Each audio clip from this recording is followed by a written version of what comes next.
Assalamualaikum warahmatullahi wabarakatuh. Selamat sore sahabat-sahabatku semua. Terima kasih yang sudah mengklik video cerita mistis dari Ibu Serika. Cerita mistis saya sore hari ini adalah berasal dari salah seorang yang kerjanya sebagai pengantar jenazah antar kota. Nah, ya pengantar jenazah ini bernama Edwin. Edwin ini mempunyai sebuah tugas untuk mengantarkan jenazah keluar kota. Nah, karena dia tidak nyaman sendirian, dia minta bantuan dari temannya yang bernama Dika. Jadi Edwin ini berkata kepada Dika kalau dia mempunyai tugas untuk mengantarkan jenazah salah sebuah keluarga di luar kota.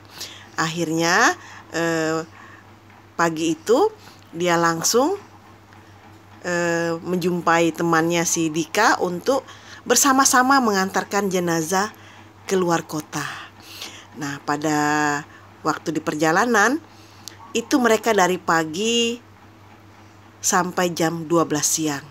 Itu baru separuh perjalanan karena dari kota tempat jenazah dibawa itu sampai ke tempat keluarganya itu sekitar jam 10 malam baru sampai. Jadi setelah jam 12 siang, si Edwin dan Dika ini merasa lapar. Dia harus istirahat untuk makan siang. Ya sekedar ngopi atau merokok gitu. Akhirnya si Dika ini stop di sebuah rumah makan untuk makan siang bersama temannya Dika. Jadi Edwin dan Dika makan siang di sebuah rumah makan. Mereka kemudian memesanlah makanan.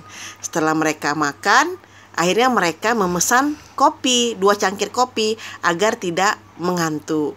Jadi setelah meminum kopi sambil merokok ya mereka. Nah, setelah selesai semuanya, mereka minum kopi udah selesai, makan siang udah selesai, ngopi merokok juga udah selesai. Akhirnya si Edwin ini berkata kepada Dika mau ke kasir untuk membayar makanan yang sudah mereka makan gitu. Akhirnya si Edwin ini ke kasir lah, pergi ke kasir. Sesampai di kasir Edwin bertanya, berapa Bu? Kami makan 2, rokok 2 bungkus dan 2 cangkir kopi gitu kan. Nah yang punya warung ini kaget. Loh kok 2 Pak? Tadi bukannya pesanannya 3. Nah si Edwin ini kaget gitu kan. Karena dia merasa bersama Dika aja berdua. Jadi dia berkata, tapi kami hanya berdua Bu. Jadi saya sama teman saya Dika. Kami tidak bertiga, mungkin ibu salah lihat. Tidak nak, kata ibu itu. Kalian betul-betul bertiga.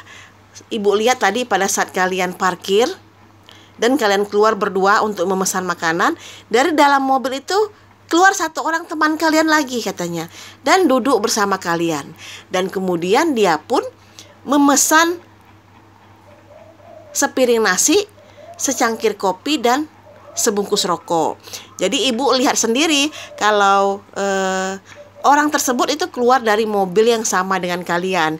Makanya ibu sudah hitung di nota ini kalau kalian itu makan untuk bertiga. Jadi Edwin ini sebenarnya kaget Edwin ini. Tapi karena dia tidak ingin ibu ini merasa ketakutan atau tidak ingin membuat suasana di tempat makan itu menjadi tidak enak, akhirnya si Edwin ini berkata kepada ibu itu, ya udahlah Bu, saya bayar semua 3 gitu. Nah diambillah nota oleh ibu itu. Jadi akhirnya Edwin ini membayar makan 3, kopi 3, dan rokok 3. Jadi setelah membayar semuanya, si Edwin ini berkata kepada Dika, menceritakan kejadian semuanya. Dika sempat takut gitu kan, tapi ya sudahlah karena memang tugas mereka gitu ya untuk mengantar jenazah itu ke tempat keluarganya. Akhirnya Dika dan Edwin kembali ke dalam mobil jenazah. Sesampai di dalam mobil jenazah, si Edwin ini spontan melihat ke belakang. Jadi dia melihat jenazah yang ada di dalam mobil ambulan tersebut. Nah ketika Edwin ini melihat, dia tidak melihat sesuatu yang aneh. Masih ada jenazah itu dalam mobil ambulan. Jadi tidak ada perubahan, tidak ada hal-hal yang mencurigakan. Sama seperti pertama dia membawa jenazah tersebut. Akhirnya udahlah, kata Edwin kan. Akhirnya dengan cepat dia melajukan mobilnya agar cepat sampai ke tujuan. Walaupun dalam hati Edwin itu dia merasa takut ya, karena dia masih teringat-ingat perkataan dari ibu yang punya warung tersebut.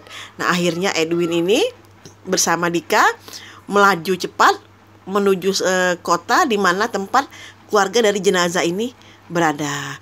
Nah, setelah sampai, akhirnya mereka menyerahkan jenazah tersebut kepada pihak keluarga dan akhirnya mereka pulang. Itu.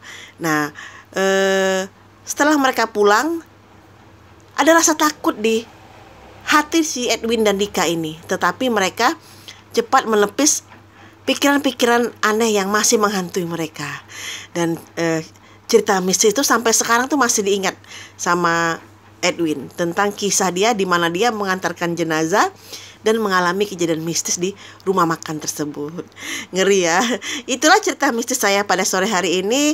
Yang suka akan cerita mistis saya, mohon bantuannya untuk like, komen, dan share. Dan semoga cerita mistis saya memberikan hiburan bagi sahabat semua. Terima kasih. Assalamualaikum warahmatullahi wabarakatuh.